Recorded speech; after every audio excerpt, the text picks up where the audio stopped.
Bonsoir à toutes et à tous. C'est ici dans le canton de Fribourg que l'histoire de Raiwan a débuté, plus précisément sur la ligne du Bulle Bro-Fabrique, qui est actuellement en travaux. On vient souvent prendre des nouvelles de l'avancement des travaux, mais avant de pouvoir en faire une émission complète, on s'intéresse ce soir à un signal en particulier. Ce signal se situe sur le pont de la Sarine et a un mécanisme bien spécial à lui pour effectuer sa maintenance. Les Insolites épisode 2, c'est parti!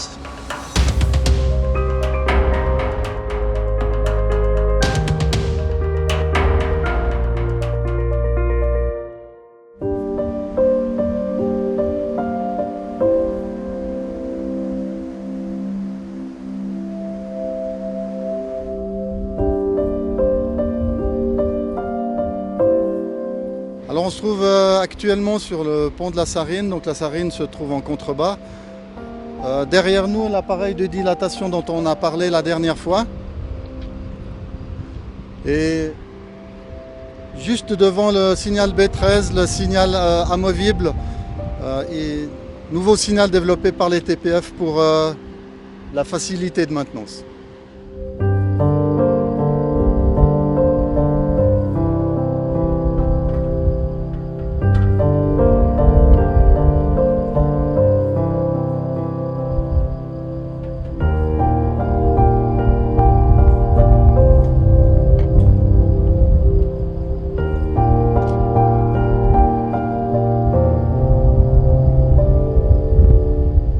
Alors le signal a été installé ici pour des questions de réglementation avec les distances aux appareils de voie et à la gare.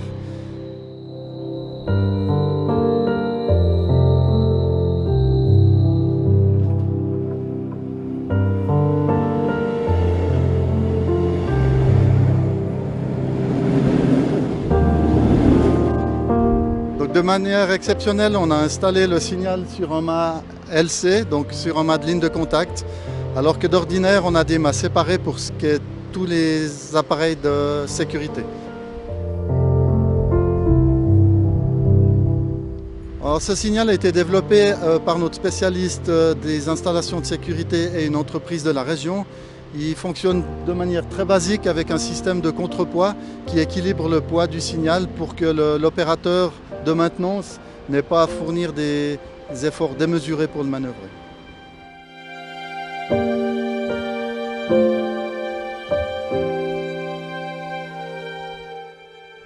Une description très basique de l'installation. Donc on a le signal lui-même monté sur un support et par un système de câbles, le contrepoids qui se situe en haut équilibre parfaitement le poids du signal pour la manœuvre.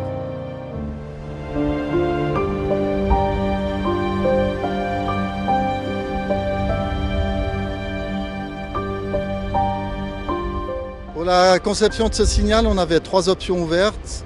Soit on installait un panier comme on le fait en standard au TPF sur l'arrière du signal pour effectuer la maintenance.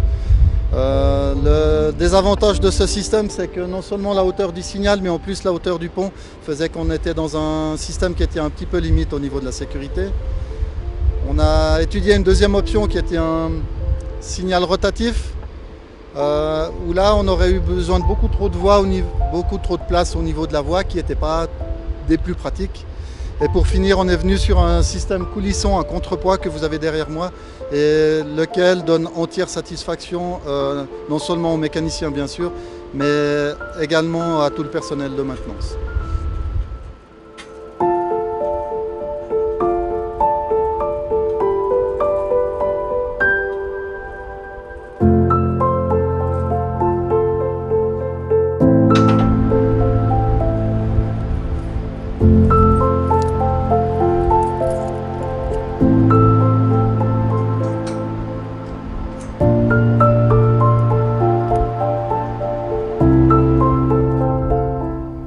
Ce que vous avez sous les yeux est un signal de type numérique.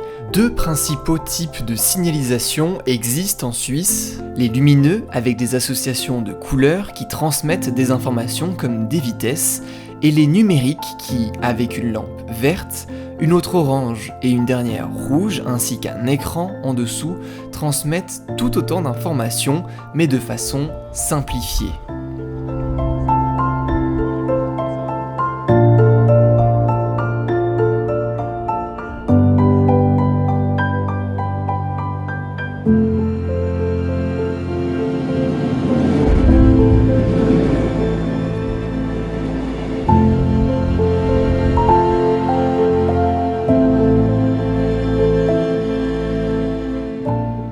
Notre signal se compose donc d'une lampe rouge à son sommet, orange à gauche et verte à droite, ainsi que d'un écran qui peut afficher une barre et le chiffre 4. Les associations couleurs plus symboles à l'écran transmettent donc des informations différentes. Orange 4, au prochain signal tu dois être à 40 km/h, ou encore vert 4, à mon niveau tu dois être à 40 km/h. À ses pieds se situe un signal nain qui, par définition, est tout petit. Utilisé pour sectionner des portions de voie plus petites que les signaux principaux, il est ici présent à son pied. Ce signal est nommé dans le langage ferroviaire Bravo 1-3. Concrètement, pour bannir tout risque d'incompréhension lorsque l'on parle d'une installation de sécurité, 2 obligations doivent être respectées. La première est que chaque lettre est dite séparément grâce à l'alphabet phonétique international. Le A se dit Alpha, le B Bravo, le C Charlie, et ainsi de suite. C'est exactement les mêmes procédures que dans les communications de l'armée par exemple. La deuxième obligation est d'annoncer chaque chiffre composant un nombre de façon individuelle. Le 13 devient donc 1-3, le 194 devient donc 1-9-4, etc. Notre signal se nomme donc Bravo 1-3. On va pas se mentir, en plus d'être au-dessus de la sarine, d'être mécaniquement intéressant, ce signal a également une vue magnifique.